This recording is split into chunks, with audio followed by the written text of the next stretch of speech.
I really don't want you at the wedding. I don't want to associate with someone like you who'd resort to illegal means just to be popular with the opposite sex. I wish he'd cut ties with you. You're not fit to be his sister. What are you talking about? Before I could respond, the call ended. That was when Jackson was getting married. My name is Sophia.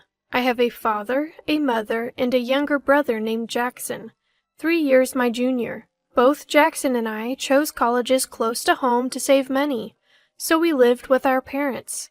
I went to a less prestigious college, while Jackson went to a top-ranked one. We continued to live at home even after graduation, choosing jobs nearby. But now I'm unemployed. My recent company laid off about 100 employees, and I was one of them. I was in a good position in the company, so I never saw it coming. It's been about 2 months since I lost my job, but I have some savings. I'm taking my time looking for another job. Jackson, on the other hand, recently got engaged to his girlfriend and is living a charmed life. He's doing well. He earns a good salary, and he even gives money for rent and food to our mom. Mom once tried to refuse his money, saying, "You don't have to," but Jackson insisted. "Think of it as paying back for all you've done for me." He's such a good brother. We used to fight a lot when we were kids, but since middle school he's been bigger and stronger, so we stopped fighting. In fact, he even looked up to me when I helped him with his studies. Well, now he's surpassed me in knowledge. As for Dad, he and Mom have been running a dessert shop for a long time. It doesn't make much, but Dad used to work for a big company, so they have a good amount of savings. "Seeing our customers smile is what keeps me going," he says, working enthusiastically at the shop every day. One day, as the 4 of us were having dinner, Jackson said, "I'm thinking of getting married." The 3 of us stopped eating, and Mom was the first to speak. "Oh my, that's wonderful news! When can we expect a grandchild?" "Don't rush things, Mom, and remember, I get to hold the baby first. No objections allowed." Both were clearly thrilled. I was happy for Jackson's happiness, too. A few months later, as the wedding preparations were in full swing, my phone rang. It was an unfamiliar number. I answered. "Hello? Is this the sister-in-law? I'm Lily, the one getting married to Jackson. Nice to meet you." Apparently, Jackson asked for my number and called me. I had seen her picture before, and she was stunning. I wondered where they met. "Nice to meet you. I'm Sophia, Jackson's sister. What can I do for you?" "I really don't want you at the wedding. Someone with your low education willing to use illegal means to be popular with the opposite sex? I don't want to associate with you. I wish he'd cut ties with you. You're not fit to be his sister," she responded cryptically. "What do you mean by that?" Before I could answer, she hung up. What was that all about?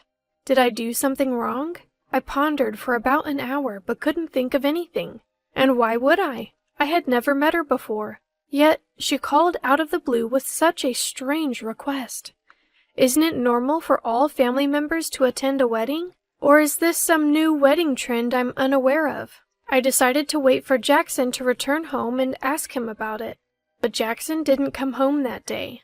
Apparently, he had decided to live with his fiancée before the wedding to ensure a smooth start to their married life.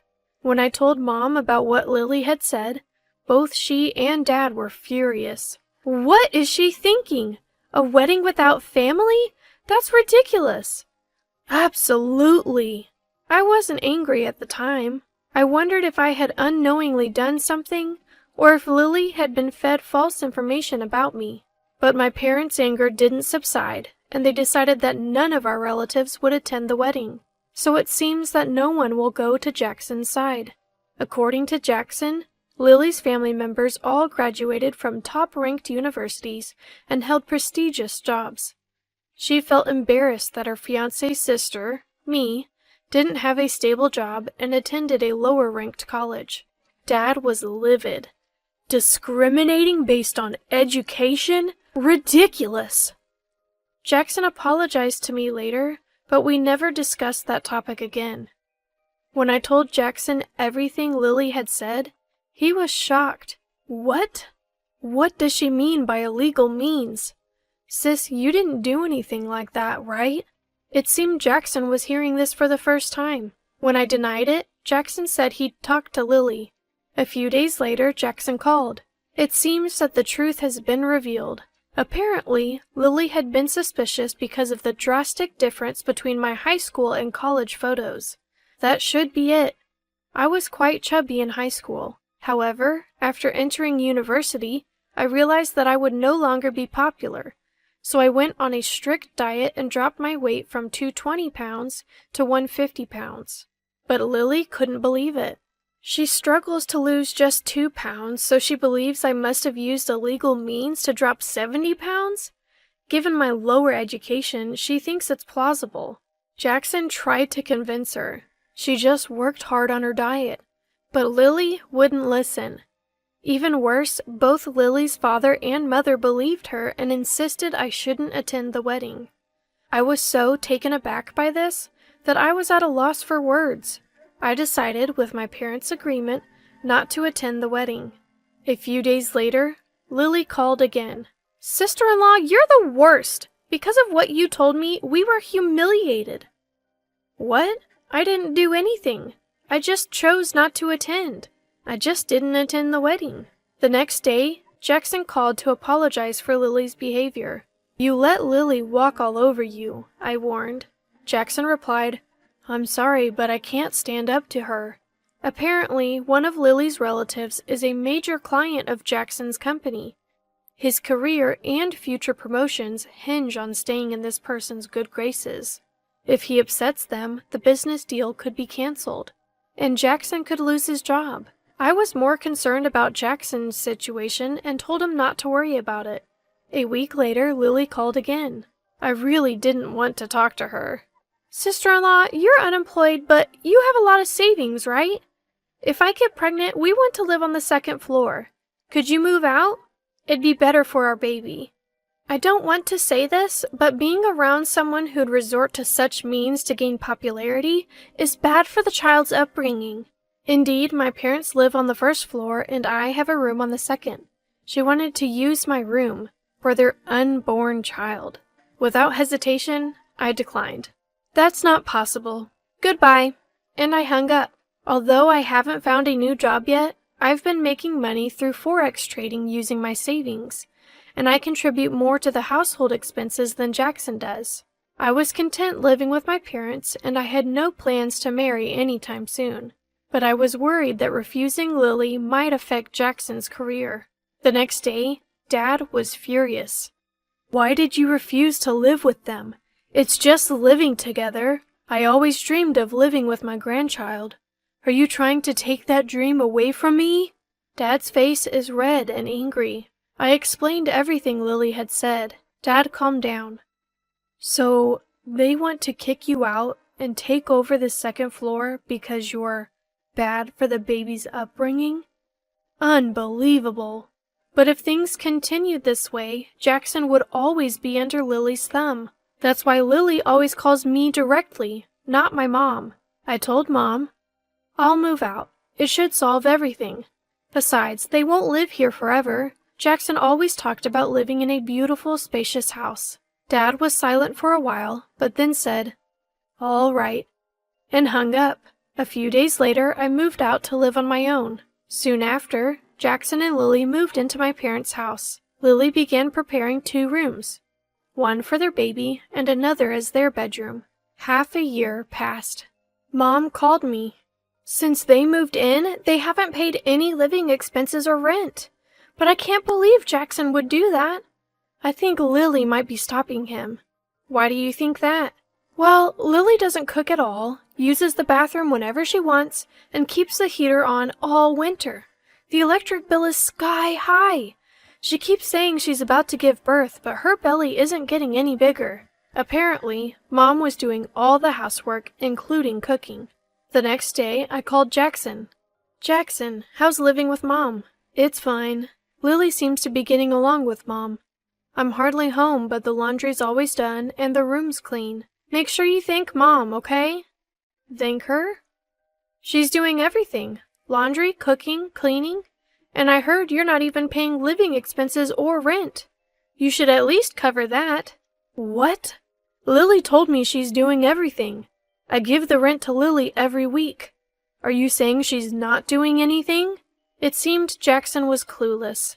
A few days later, Jackson invited everyone for dinner at their place. Mom made lots of pizza, my favorite. It seemed Lily was helping, but Mom told me she was just doing it reluctantly because her relatives and parents were coming. The doorbell rang. It was Lily's parents. As we all sat down, Mom said, "I hope you enjoy the meal, even if it's nothing special. It all looks delicious, doesn't it, dear?" "Yes, it does." Lily's parents complimented the food, making Mom blush. Suddenly, Jackson raised his voice. "Before we start eating, can I say something?" He turned to Lily. "You haven't been paying the rent I gave you to give Mom, have you? And what exactly have you been helping Mom with?" "What? Money? What are you talking about?" Lily looked panicked, glancing at everyone. "You told my sister to leave, didn't you? So we could move in. What were you thinking?" I always thought Jackson was quiet and focused on his career, but this was different. He seemed serious. Lily, flustered, said, "It's your family home. Why should we pay rent? It's not even a mansion. And I do the cleaning." "The one actually cleaning is my mom. And where did the rent money I gave you go? Not just the rent, you didn't give her the living expenses either. What did you spend that money on?" Turns out, Lily had been enjoying fancy French restaurants with that money. And she'd been treating her friends, too. Lily's parents both turned red and apologized. They didn't know the real reason I didn't attend the wedding or why Lily was so keen on moving in. "It's our fault for raising such a daughter. We're truly sorry." Then Jackson turned to Lily's mother and father. "I'm considering a divorce. Please think about it."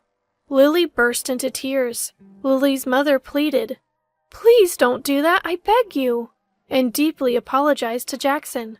My parents and I were shocked and looked at Jackson. But Jackson didn't stop. He turned to me and said, "Sis, I'm truly sorry. We'll move out, so please come back here. I've been weak and let things slide, but I realize I was wrong. I'm so sorry." Jackson said this with tears in his eyes. "You don't need to apologize. It's not your fault. But are you serious about the divorce?" Jackson, with a serious look, replied, "I am. Marrying her was a mistake from the start. She was overly concerned about educational backgrounds and even told you not to come to our wedding. She lied about expecting a baby, kicked you out to live in our family home, and pocketed the rent. Shame on her." Jackson shouted at Lily. Lily cried even louder. The food had gone cold. What a waste. "We'll take our daughter and leave now." With her head down, Lily left with her parents. Lily's father pleaded with Jackson to reconsider, but Jackson firmly refused. In the end, Jackson divorced the following week. I could have moved back to my family home as Jackson suggested, but I didn't. Living alone had its perks. Instead, I urged Jackson to return, and he did. Fortunately, Jackson's career wasn't affected. In fact, he was asked to keep the matter private to avoid family embarrassment. 6 months later, Jackson left his job to start a new business using his expertise.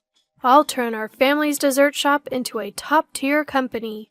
He was enthusiastic, but Dad seemed a bit puzzled, saying, "It's fine the way it is now." As for me, I found a new job and a boyfriend. I plan to introduce him to my parents and Jackson soon. He's quite nervous. While marriage is still a ways off, I vowed to myself never to become a wife like Lily.